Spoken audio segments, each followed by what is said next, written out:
Okay, hello everybody. Welcome to Korean Atlanta Mentorship.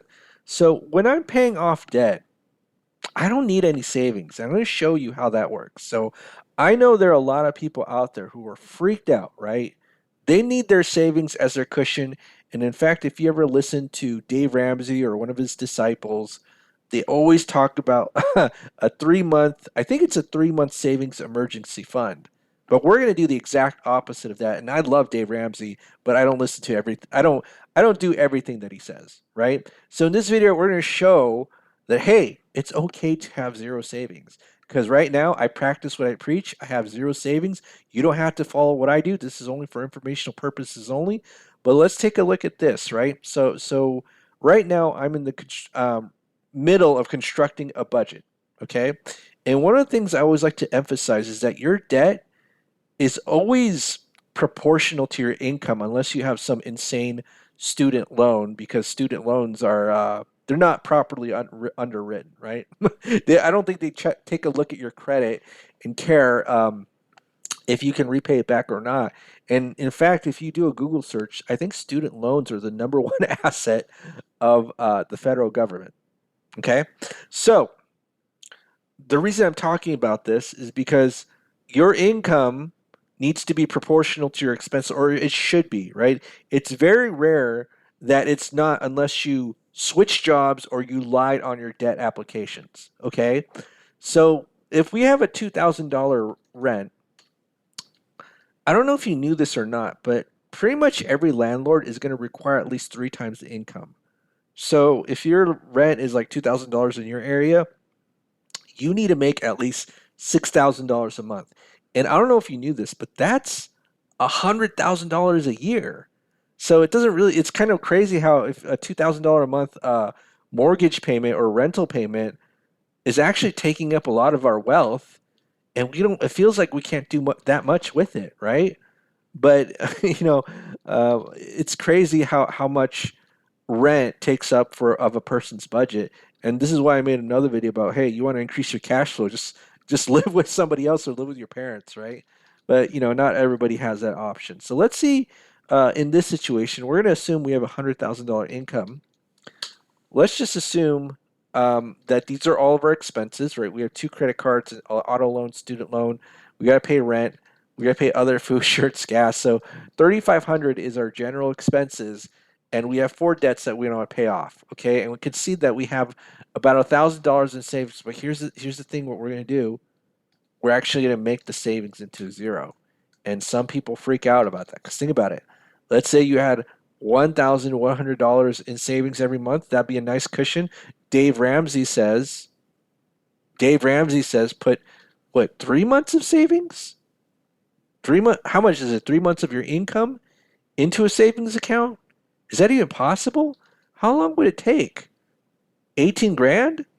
You're gonna wait 18, or unless I'm interpreting it wrong, which I might be, because I do this unscripted.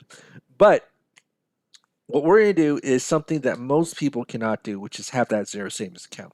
So first of all, before we actually get into what it is we're doing, which I didn't explain yet in case you're new, we're going to do something called velocity banking. And velocity banking is a strategy to quickly pay off debts using lines of credit as a main tool, right? And there's only two things that you need for velocity banking. Number one is the budget, right? The budget tells you what's happening with your money, and the reason why we're doing this is because we want to make sure that we have every single debt listed, and the more debt that we pay off, that's more cash flow that we're going to increase. And the whole name of the game is to increase your cash flow by paying off your debt, right? And so if you have absolutely no debt, this strategy is absolutely useless for you because this is a debt payoff strategy, right? And we're going to assume that we have the same income, right? So even though making more income is great, it's fantastic, we're just not going to assume we make more income just to show you how easy the strategy is. Okay. Now, let's go here. So, how do we get to zero savings? Okay. What we're going to do is use a line of credit as our main operating account. So, if you've never heard of what a line of credit is, there's various types. There's credit cards, there's personal lines of credit, there's home equity lines of credit, right? There's all kinds. Go to your local credit union, ask them what a personal line of credit is. But basically, think of it like this. If you could press a button on the bank's website and then they'll lend you money and deposit into your checking account, that's essentially a personal line of credit, right? Credit cards are kind of like that, but they're kind of not, right? You can use it for anything, but you got to swipe and you never get access to the cash or not directly. But personal lines of credit, you do. And let's just assume that, let's count how this is. This is 20K. And actually, I think I wrote this wrong. So this is 20, 42, 42 plus 30 is 72K. It's not 50K. Let me do this. Okay. So let's just assume that we have access to maybe a $25,000 personal line of credit. Okay. And I know what some of you are thinking. You're like, who has access to $25,000 in a personal line of credit? And I have over $258,000 in lines of credit, right? So it depends on where you're at your journey. And the first step of the journey is you just gotta, well, I already told you what the first step is. The first step is just taking the first step, right? The fact is you got to start your journey and learn about credit and learn about all that other stuff before you ever need it, because there's a saying that says banks only lend money to people who don't need it, right? And what happens with a lot of people is they get themselves into debt, they get themselves into financial trouble, and then they want to learn these strategies. And by that time, it's going to be much more of a struggle bus. Okay, but let's go ahead and do this. Let's move these two credit cards, which is 20,000, right here. Okay, and what happens when we just do a simple debt transfer? This goes to zero, and this goes to zero, right? So look how these expenses just kind of magically decreased. Okay. Now, where does the zero savings come in? Well, what we're going to do is we're going to put our entire paycheck, everything, into that line of credit and then take our expenses out. And after every month, right, the cash flow, ooh, look at that lucky number. Go America, 1776. It's going to go down. So the balance of after each month is going to go down 1776. Okay? That's what's the most important number is. So let's go ahead and do this, okay?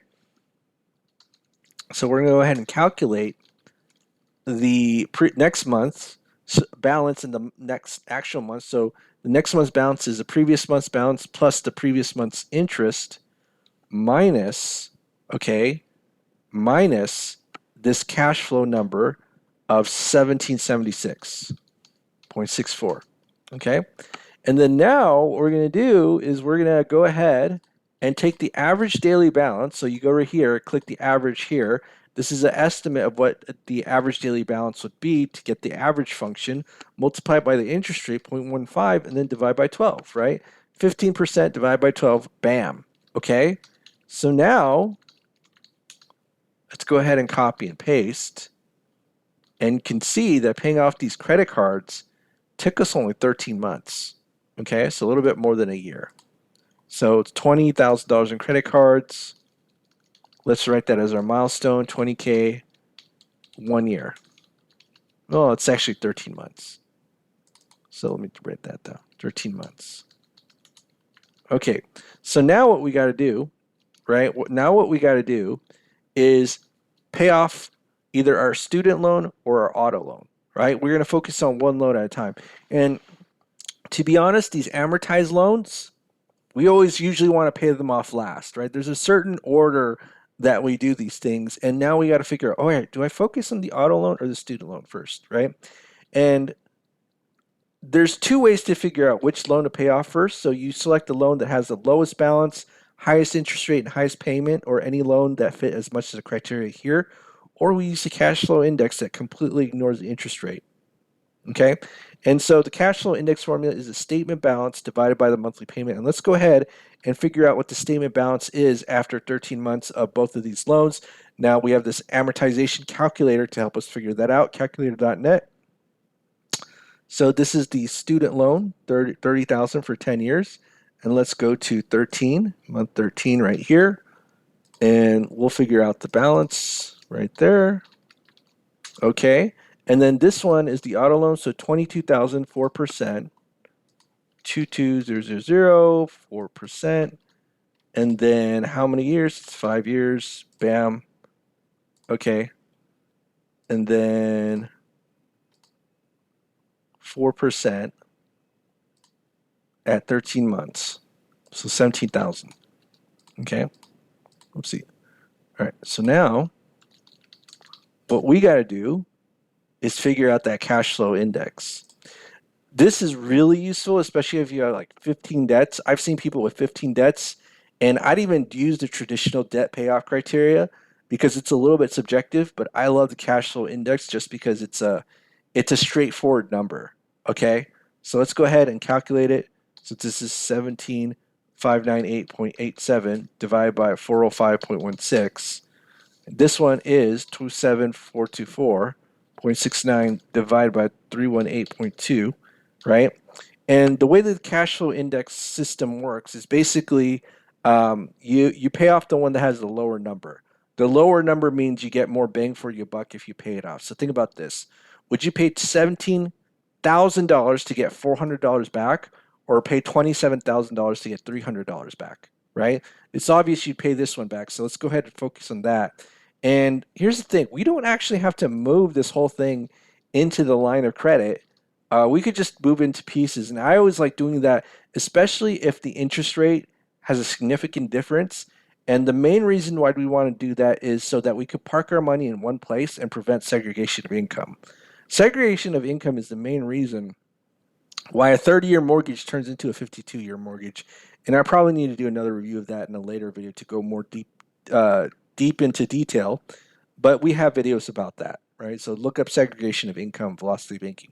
All right, so now should I move the whole thing? I don't think it's going to make that big of a difference, but luckily we have this velocity banking calculator to figure out what would happen when we pay off this loan. So let's go ahead and do this, and let me kind of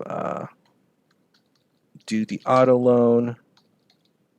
And so let's do this: $6,000 of income. We're going to move $6,000 to the line of credit, 15%. What is our living expenses? And what is our auto loan balance? So it's going to be 22,000 is the original balance. And then the current balance is 17,598.87. 17,598.87. What is the interest rate? The interest rate is 4%,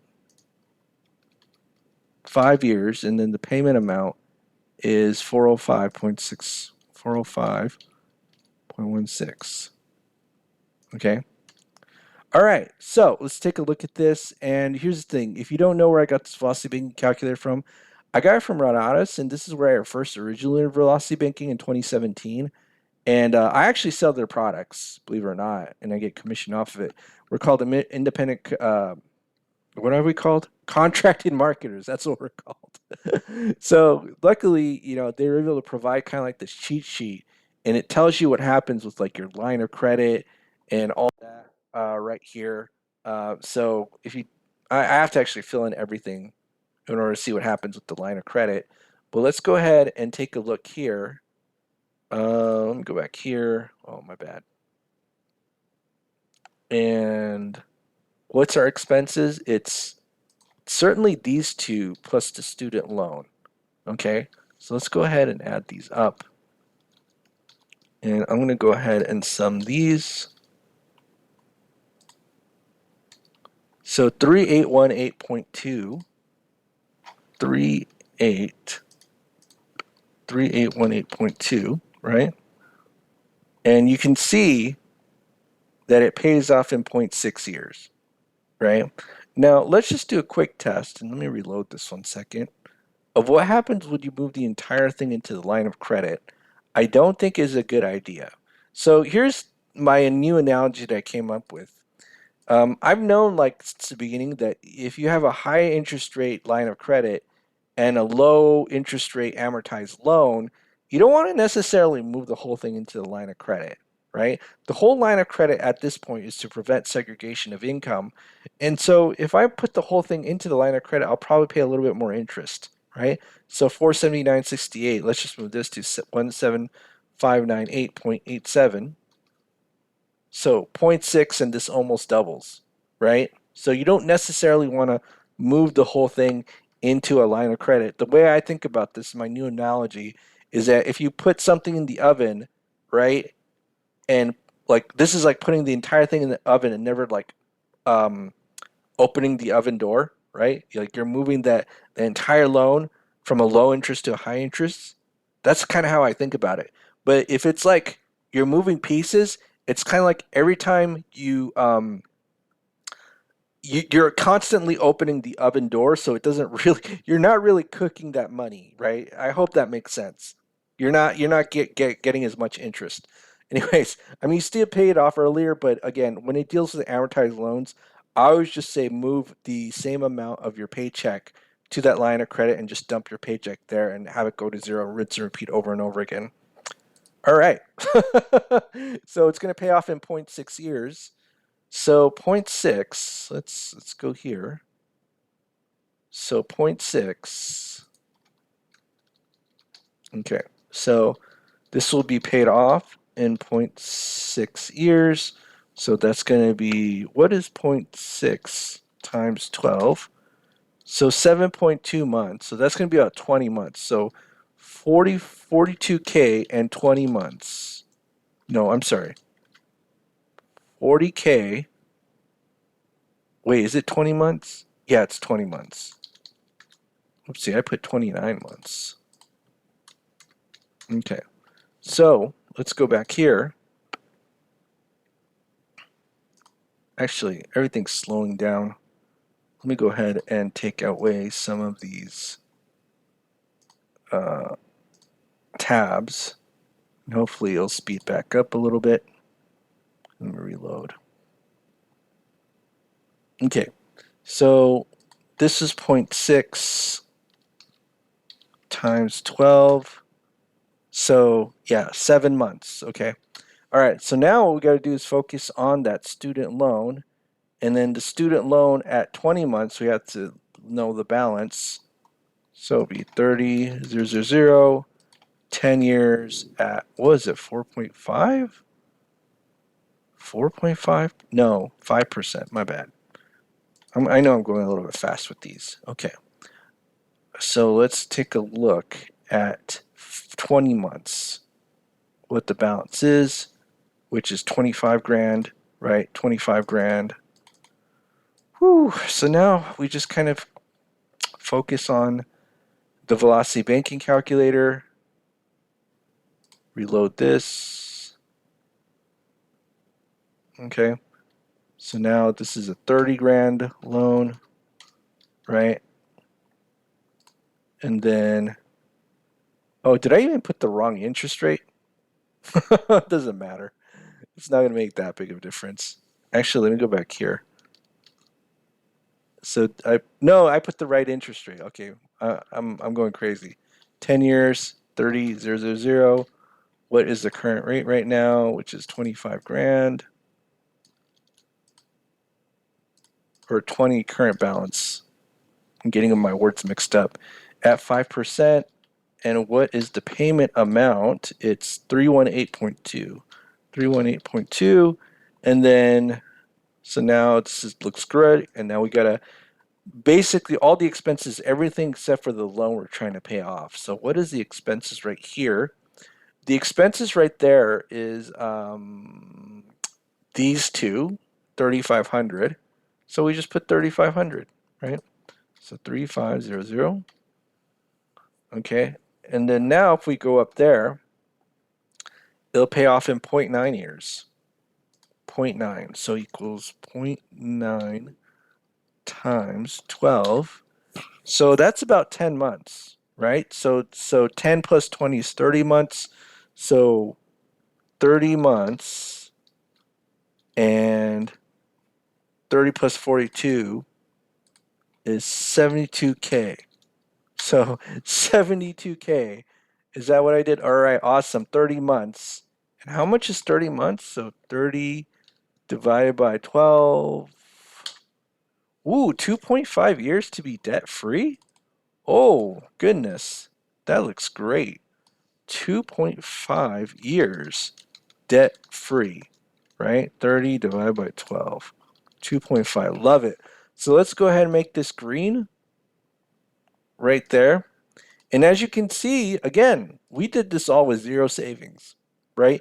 You're basically your savings account is your line of credit. You need, when you're paying off debt during the process, you know, anytime you could get funds from here, right? I mean, we want to put our entire paycheck into the line of credit to pay off, but heck, if we ever need it back again, or if we ever need additional funds, it'll just, delay our payoff by maybe a month or two or three, right?